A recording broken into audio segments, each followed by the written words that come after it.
That's Stu McCaskey on piano, Bijou Barbosa on bass, Josh Byers on drums. Killer. You guys ready?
Hey everybody, my name is Bobby. Welcome to Mile High Church. Thank you so much for spending a part of your weekend with us, especially if you're new. Our vision, Oneness Revealed, a world of love, peace, and abundance for all. Our mission, to serve as a spiritual beacon for personal empowerment and global enlightenment. Before we get started today, we want to give you a look at a few things coming up around Mile High Church for you and your family. Join the World Healing Peace Meditation on December 31st at 5 a.m. online. Millions from diverse traditions across the globe will come together in a powerful, simultaneous prayer for peace and healing. And our intention setting workshop with Josh Reeves is on January 1st, with an opportunity to dive deeper after the event. Make 2025 a year of release, renewal, and resonance. Join us on Christmas for our beautiful candlelight service filled with music, unity, and the light of Christ, plus so many candles, like a ton of candles. This service features incredible musical artists, Acoustic Eidolon, Cheryl Renee, Cody Qualls, Barry Ebert, Tom Litch, the Mile High Choir, and the Mile High Band. Let's follow the light together.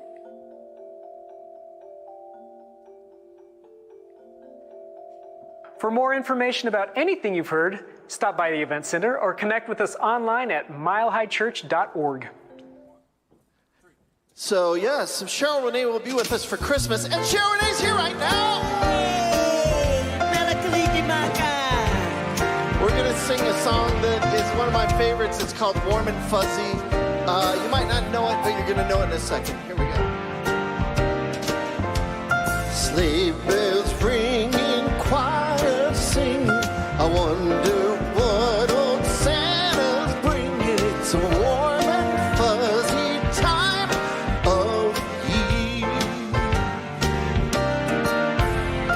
Snowflakes fall, the temp is dropping. Families out together shopping. It's the warm and fuzzy time of year. Elves are working overtime, making all our toys. Reindeer hooves on all of the roofs. For good little girls and boys. Big old cups of steamy cider.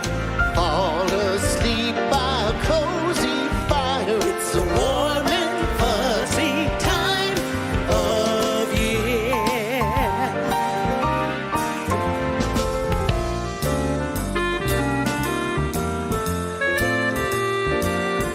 Choreography. Take it away.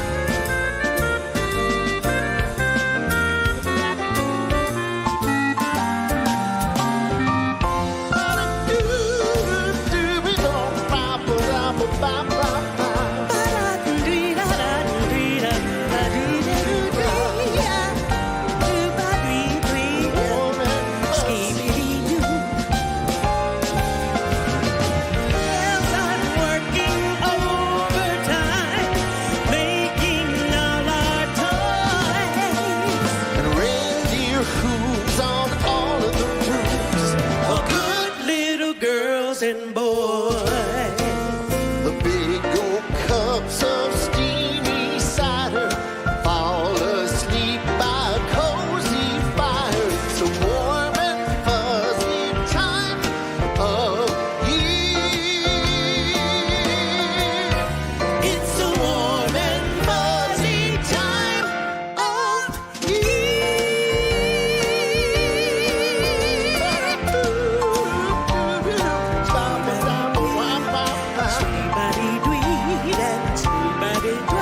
Here's my song.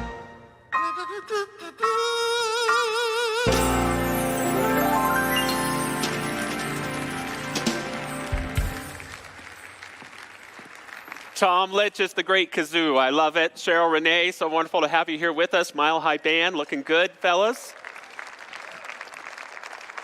What a gift. It's a gift to me that each of you are here this morning. Welcome to everyone watching online as well. I'm so grateful for this hour we have together to prepare for the season and the spiritual gifts that are present for each of us of reflection, of depth, of gratitude, and of love. So whether you enter this sanctuary warm and fuzzy or cold and grumpy, know that you are loved just as you are. Doesn't this campus look beautiful? I'm so grateful to Todd Graves and our facilities team. Look at those reefs up there. Those look pretty easy to put up, right? That's some game of ring toss, isn't it?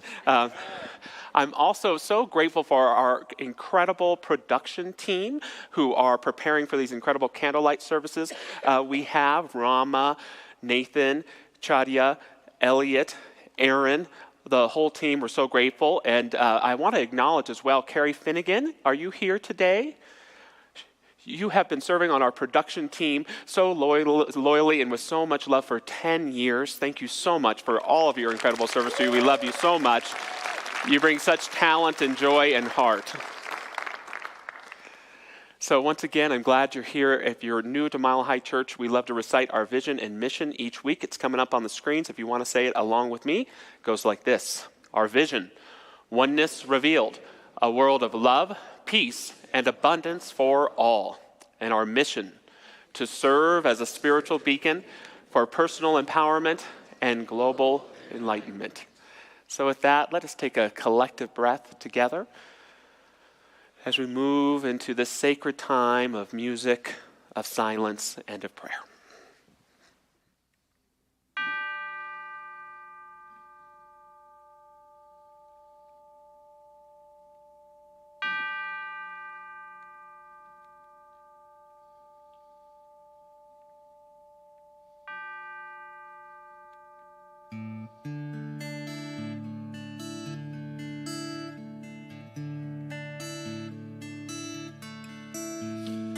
Surely the presence of God is in this place.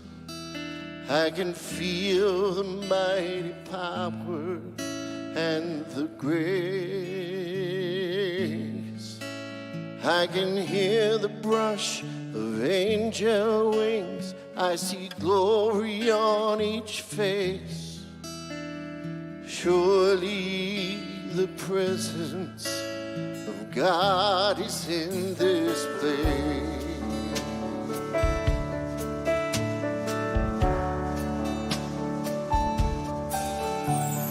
Surely the presence of God is in this place. I can feel the mighty power and the I can hear the brush of angel wings. I see glory on each face. Surely the presence of God is in this place.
What a joy it is to come together in prayer this morning and just take a moment to remember the truth of who we are, the truth of that divine presence, and for just this moment to let go of the holiday preparations, the to-do list, the wrapping, the getting ready, and just become fully present. Just mindful of our breath, our focus on our heart, remembering that as the days grow lighter, we too welcome that light into our hearts, into our souls. For we are these amazing emanations of spirit. And so we just come together, whether we are here in this beautiful sanctuary, whether we're online. We know there's no separation. We are connected in heart and mind. And just like drops in the ocean, we swim in this beautiful sea of the divine. And God would not be complete without each and every one of us. And so I'm grateful for all the gifts, for all the talents, for all the hearts that come together. Just knowing that as we enlarge that sense of joy and peace and abundance in our own lives, that we then become the lighthouse that shines into the world around us. And so how grateful I am for the loving hearts of this community, for all the good that comes out of this community. And so I know that with great gratitude as I release these words and this prayer into that beautiful alchemy of love and law, that all is well, because all is God, and so it is.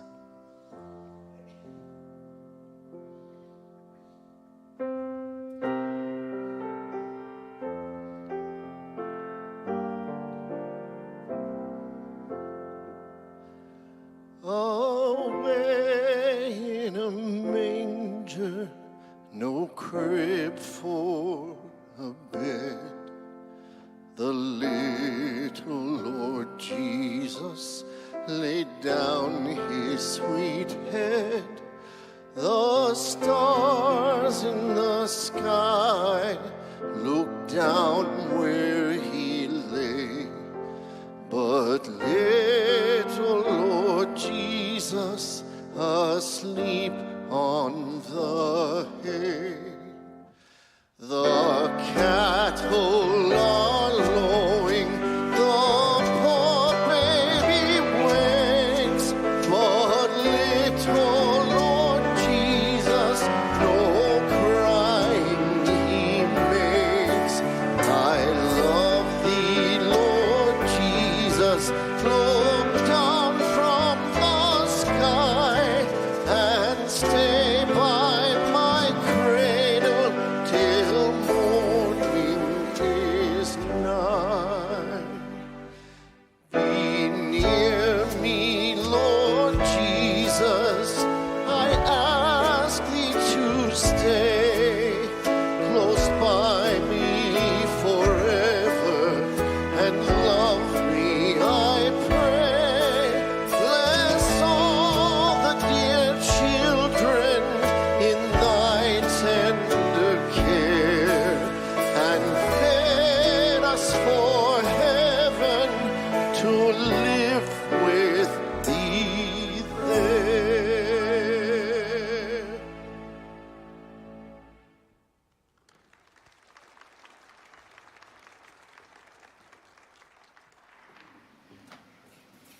And in support of our message today, our first inspirational words are from Voltaire. God gave us the gift of life.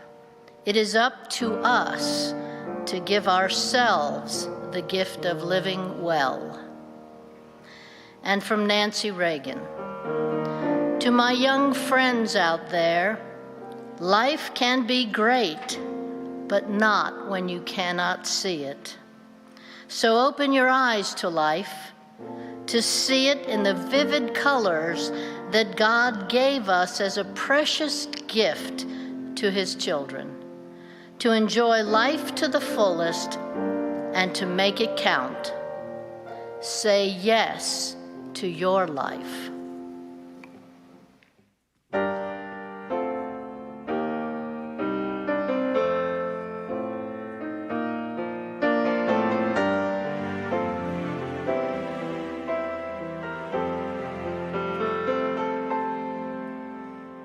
Do you remember me? I sat upon your knee. I wrote to you of childhood fantasies. Well, I'm all grown up now, but still need help somehow. I'm not a child, but my heart still can dream. So here's my lifelong wish, my grown-up Christmas list. Not for myself, but for a world in need. No more lives torn apart, that wars would never start, and time would heal all hearts.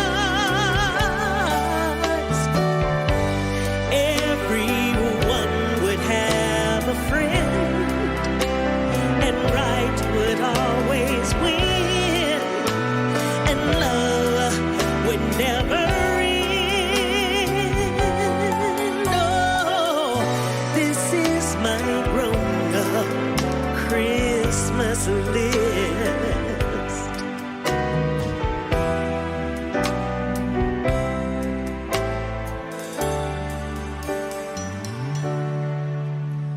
As children, we believe the grandest sight to see is something lovely wrapped beneath the tree.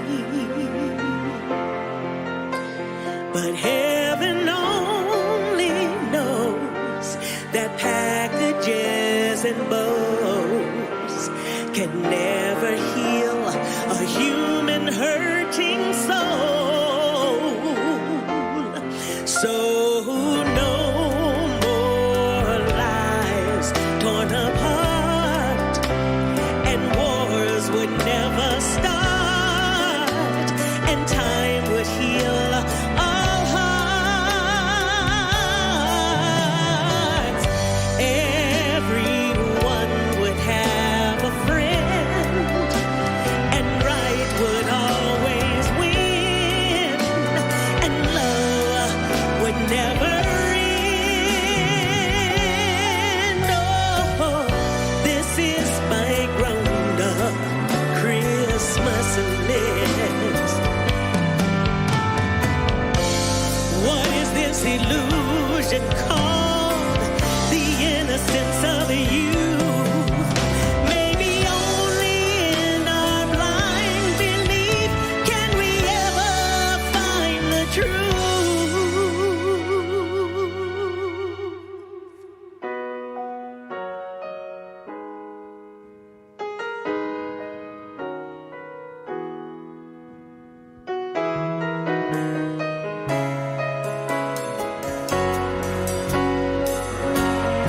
So no more lives torn apart, and wars would never start, and time would heal all hearts. Everyone would have a friend, and right would always win, and love would never end. Oh, this is my grown-up Christmas list. This is my only lifelong wish. This is my grown-up Christmas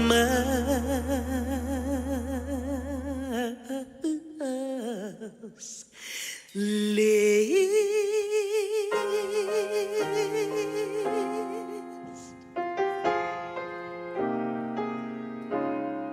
Oh,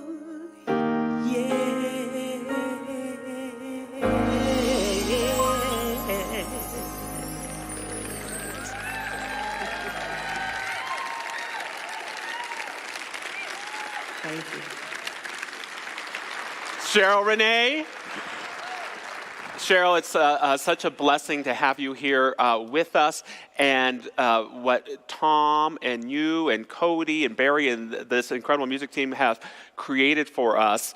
I was at the rehearsal yesterday. Tomorrow and the next day at our candlelight service isn't just lovely, it's just transcendent. And so we're so grateful to have you here with us today. And you'll hear it from me a few times, 1, 4, and 7, Monday and Tuesday, the 23rd and 24th. And what I can promise you is you're not going to want to come to just one. So show up tomorrow, and you'll probably be back the next day as well. I want to share with you as well that I'm doing an intention workshop on January 1st at 10 a.m. with an opportunity to go deeper after. It's not so much about goal casting as it is about casting our net for what's possible in our lives and creating affirmative guideposts to living the best 2025 that we can. So I'm looking forward to that as well. The message today is the gift of life. And I want to begin this morning by sharing some words from our founder, Ernest Holmes, that he wrote in his masterwork, This Thing Called You. The greatest gift life could have made to you is yourself. You are a spontaneous, self-choosing center in life, in the great dream of being, the great joy of becoming, the certainty of eternal expansion. You could not ask for more, and more could not have been given. I share this quote with no superficiality whatsoever, but with the deep, deep wish that you can receive these words. Again, the greatest gift life could have made to you is yourself. You are a spontaneous, self-choosing center in life, in the great dream of being, the great joy of becoming, the certainty of eternal expansion. You could not ask for more, and more could not have been given. If you could believe that just for a moment, it could transform your life forever. In 1946, Frank Capra made a great movie called It's a Wonderful Life, a story built around the question, how would life be different if you never existed? How would life be different if you never existed? And in the film, it becomes kind of like a horror movie at points. The terror of seeing a mother look into her own son's eyes and have no idea of who he is. The terror of seeing the gravestone of a sibling who didn't survive because you weren't there to save them. It's quite dark and yet empowering when we think about not just the difference that we make in other people's lives, but how we help animate their lives. Our most precious relationships don't just influence us, they animate us. They're a part of who we are.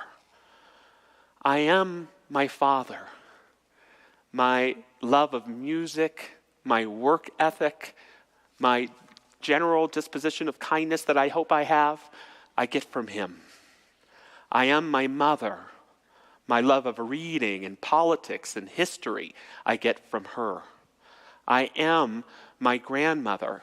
My love and commitment to family, I get from her.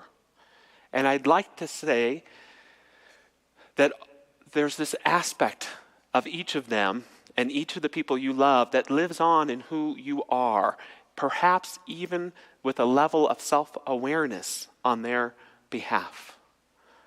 Fred Rogers, the great Mr. Rogers, would give commencement addresses now and then. And in every one I've ever read or heard, he shares something like the following with a little process we'll lead you through today. I'd like to give you all an invisible gift, a gift of a silent minute to think about those who have helped you become who you are today. Some of them may be here right now. Some may be far away. Some, like my astronomy professor, may be in heaven. But wherever they are, if they've loved you and encouraged you and wanted what was best in life for you, they're right inside yourself. and I feel that you deserve quiet time on this special occasion to devote some thought to them. So let's just take a minute in honor of those that have cared about us all along the way. 1 silent minute. I'll keep the time.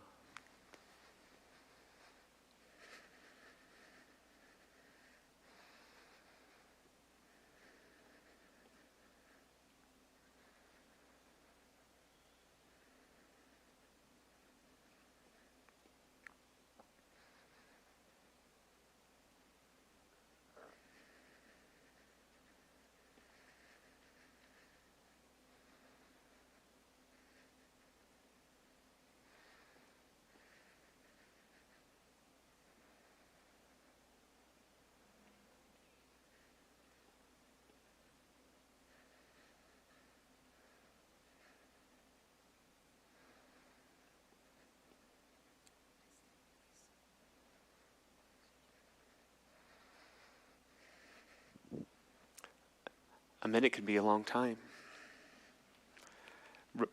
Rogers continues, whomever you've been thinking about, imagine how grateful they must be that during your silent times you remember how important they are to you. It's not the honors and the prizes and the fancy outsides of life which ultimately nourish our souls. It's the knowing that we can be trusted, that we never have to fear the truth, that the bedrock of our lives from which we make our choices is very good stuff.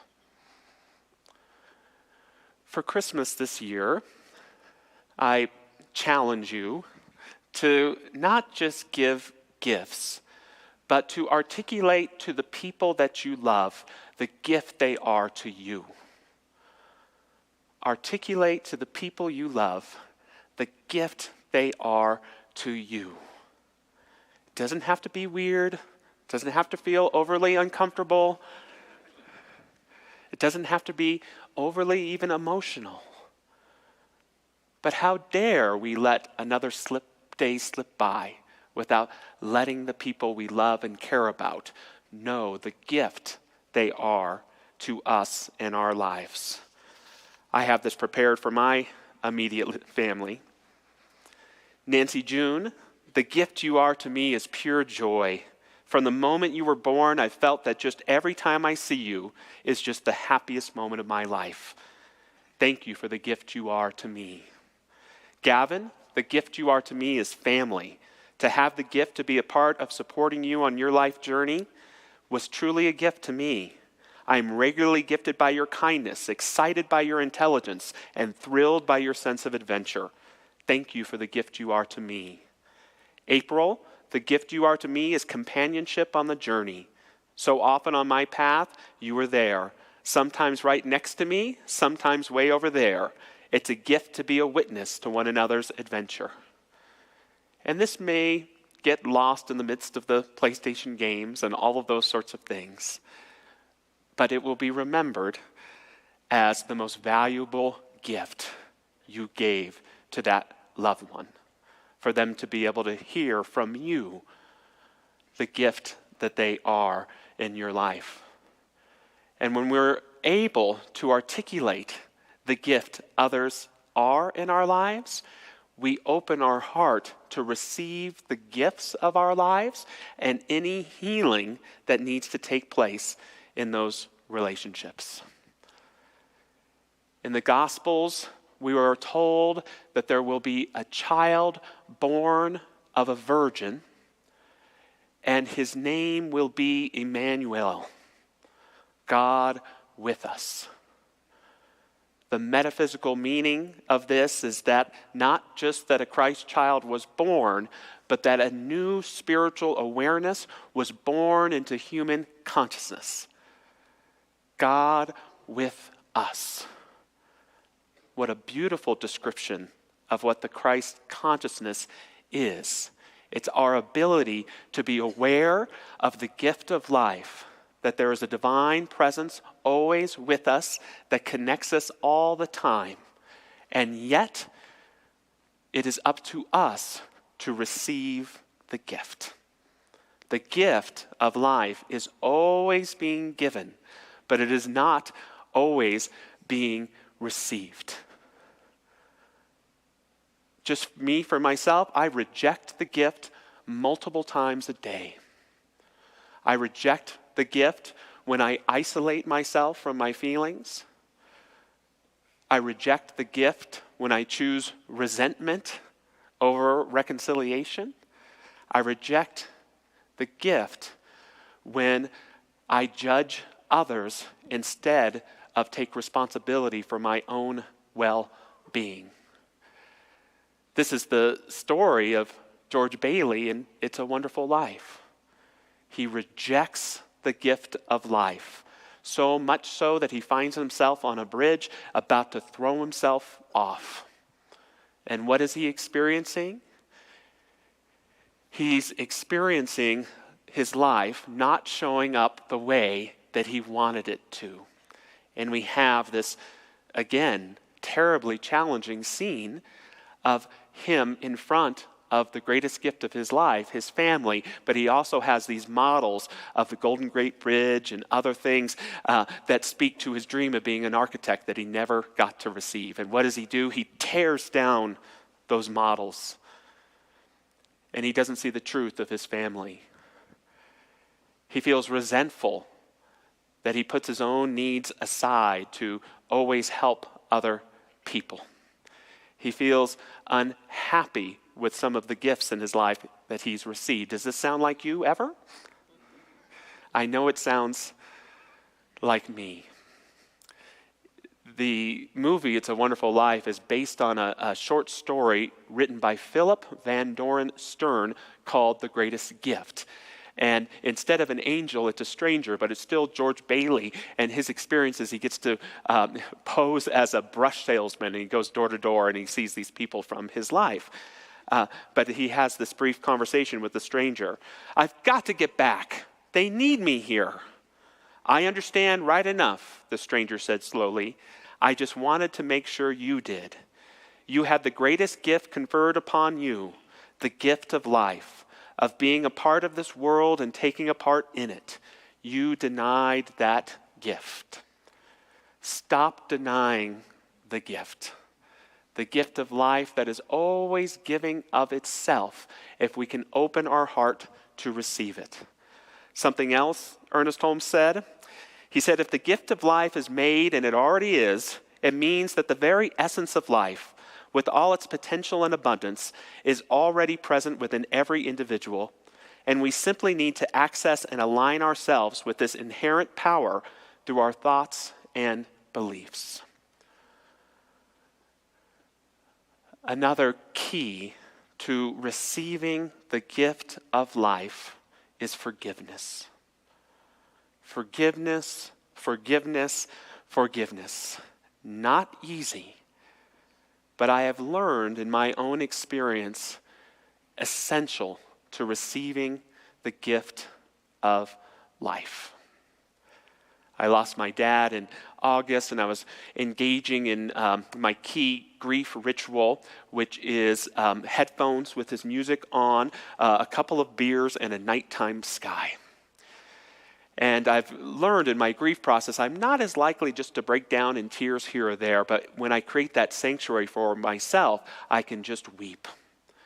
I can weep and weep and weep.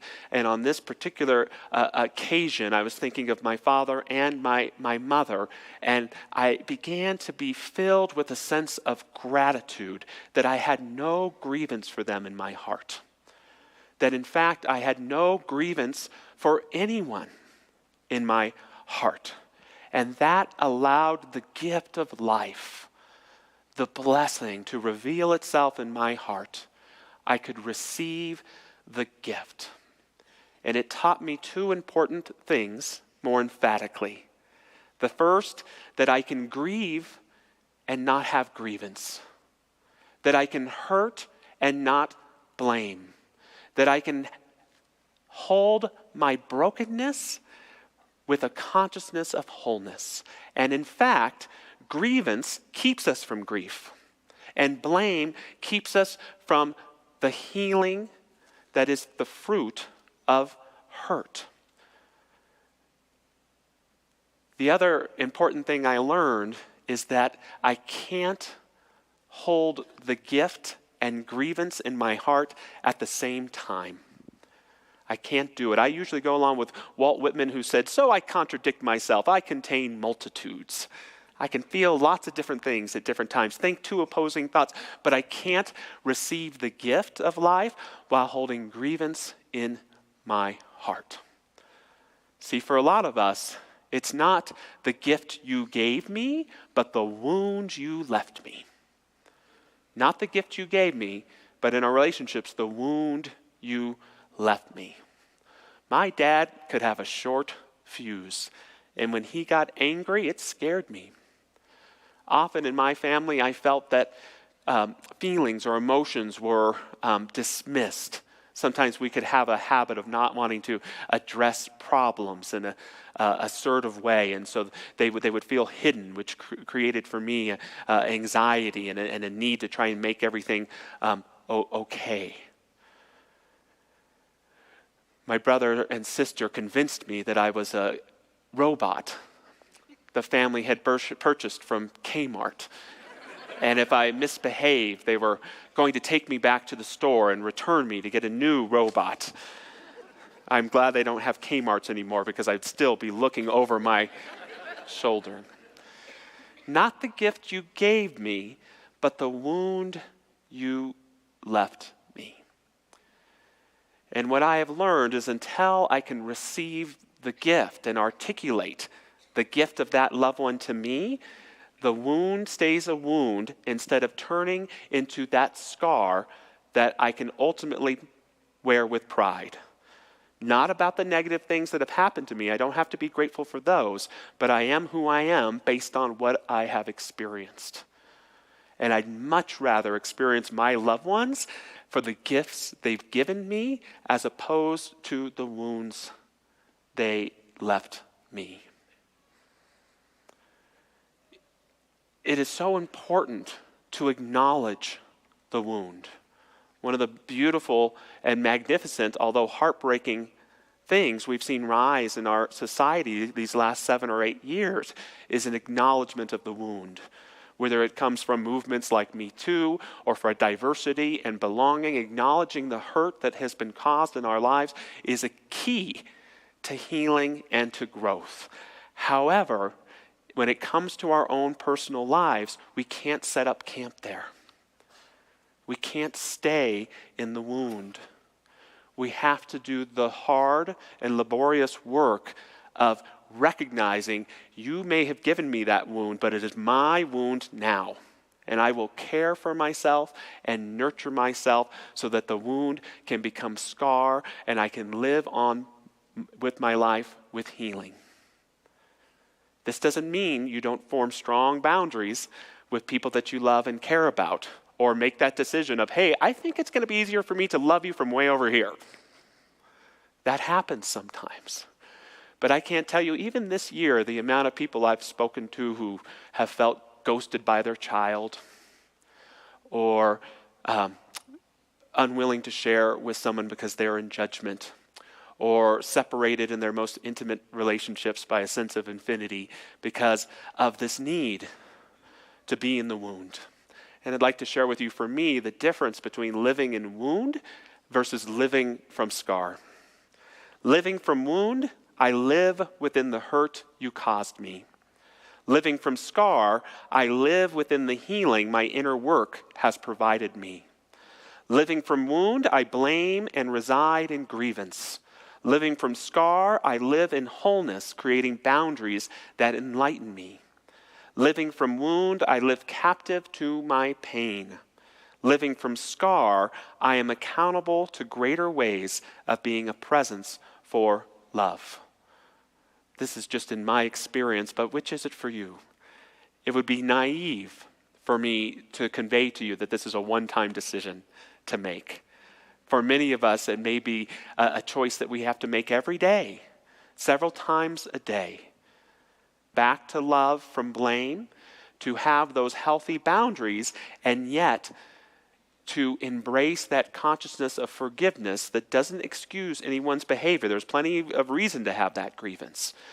but allows us to receive that gift of life so that we can live in the fullness of our being. That's what I wish for you this morning, to recognize and embody the gift of life. For each of us to remember that the greatest gift life could have given you is yourself. And when we truly accept and love who that is, when we take the time to articulate the gifts others have given us that have helped make us who we are, when we do the hard work of allowing those wounds to become scars, we can live in wholeness and even in joy. To close, as we move into prayer this morning, I invite any of our wonderful prayer practitioners to stand. I want to share a prayer written by Ernest Holmes entitled, "The Gifts of God Are Mine Today."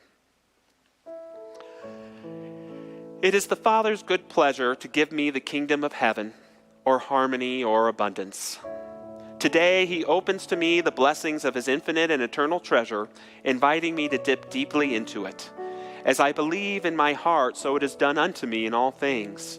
As I ask, so do I receive, a full measure unto my faith, pressed down and running over. These and other divine promises and assurances sing in me. The still small voice reminds me that all the Father hath is mine. This day I listen deeply to that still small voice and believe its promises.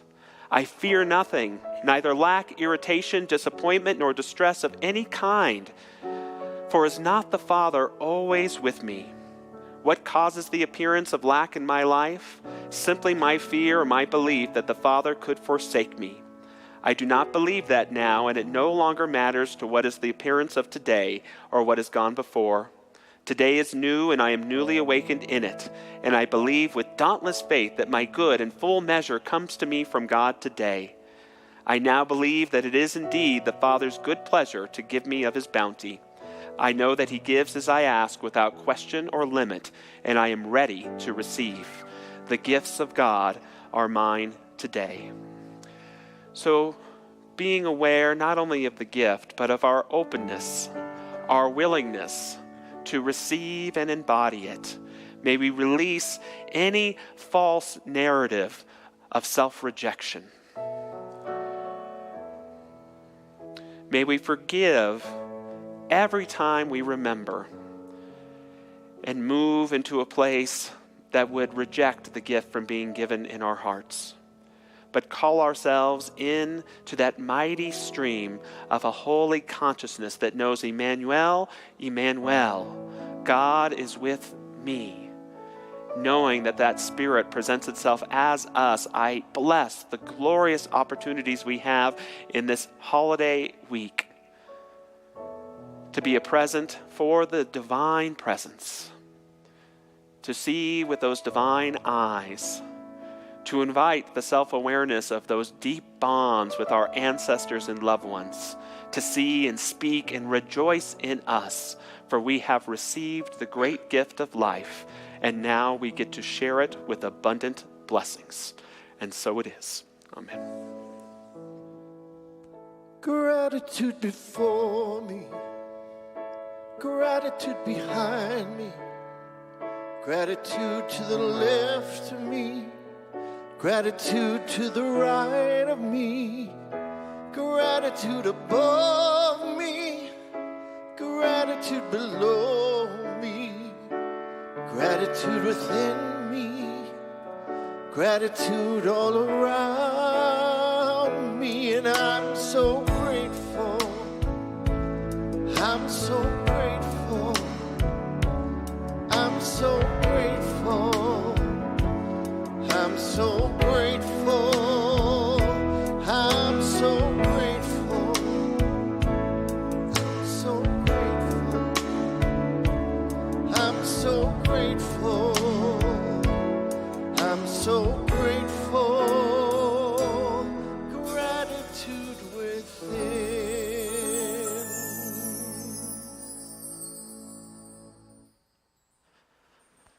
Thank you, Tom. We are grateful for you.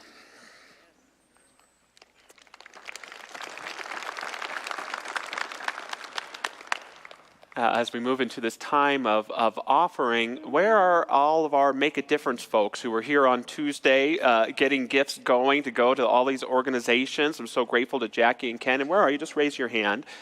Thank you so much for making all of that happen. We were able to provide hundreds and hundreds of gifts and gift cards, and I believe, Reverend Jackie, we raised over $10,000 to help support communities, to help them have a great Christmas. What a great blessing to have a church that does that. And this is the last Sunday where I'll be asking for an offering of this year. So I just want you to know, from my heart to yours, thank you for every bit of treasure and talent and time you invest into the spiritual community. We are so very blessed by the gifts that you give. If you've seen it, It's a Wonderful Life, you know that scene at the end where everyone comes in and shares their prosperity.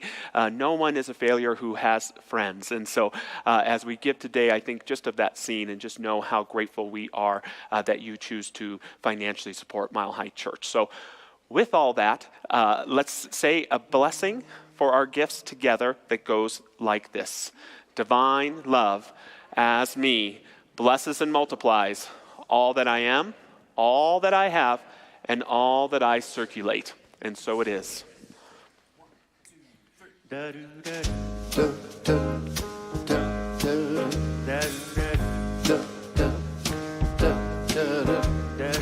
I'm dreaming of a white Christmas, just like the ones I used to know, where the treetops glisten and children listen to hear sleigh bells in the snow. I'm dreaming of a white Christmas, with every Christmas card I write. May your days be merry and bright, and may all your Christmases be white.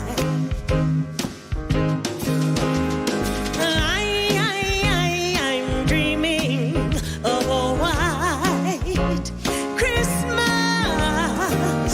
just like the ones I used to know,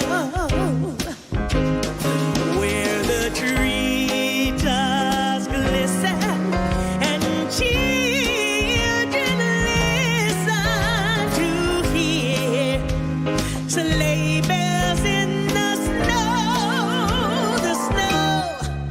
I said I'm dreaming of a white Christmas, with every Christmas card I write. You know this part, come on.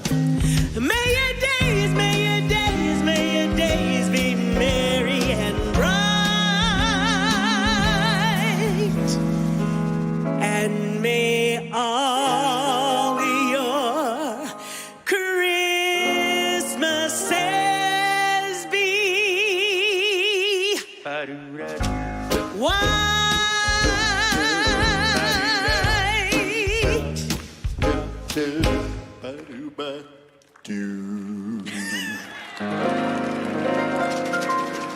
Thank you. Thank you, Cheryl. Thank you, Tom. Thank you, Mile High Band. What a great morning this has been. Shall we applaud again for the wonderful morning? If you are here for the first time, this is what it's like all the time. So be sure you come back. But I want to also invite you to our Welcome Center where you can receive this bag. Now, the bag has lots of good things in it. One of it, we have a little gift for you, but in addition, we have 2 discount coupons, one for our store and one for our classes. So please take advantage. Come by. I'll be in the Welcome Center, which is right in the center of the lobby. And our prayer practitioners are here, and they are waiting for you to come down and do a prayer with them. This is a perfect time of year for it, just before Christmas, thanking for everything you have, or if something's going on with you, they'll be happy to do a quick prayer that'll have a lot of meaning for you. So I encourage you to come down, and for those of you online, you can do that same thing, but do it online, and our prayer practitioners will pray for you. I like that. I could just say, something's going on with me. Just pray. I love that. So it could be really simple. Hey, this may be news to you, but we have candlelight services the next 2 days, 1, 4, and 7. Thanks to everyone who's putting those together. They're going to be really powerful and wonderful. We hope to see you there. Again, I'm doing an intention workshop on January 1st. It's just a love donation. It's online as well. And Back to Basics is going to start in a couple of weeks. Our series title is The Divine Idea. It's a great time to be here every Sunday in January. It's a great time to invite a friend to participate in Mile High Church. So we're looking forward to that. If you'd like, stand with me and we'll say a benediction before our peace song. Repeat after me. Something wonderful is happening to me right now. It is this thing called life. Life is in my mind, body, and all that I do. I give thanks for it, and I accept it. Just the way that it is, and just the way that it is not. Thank you, life.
Thank you, gentlemen.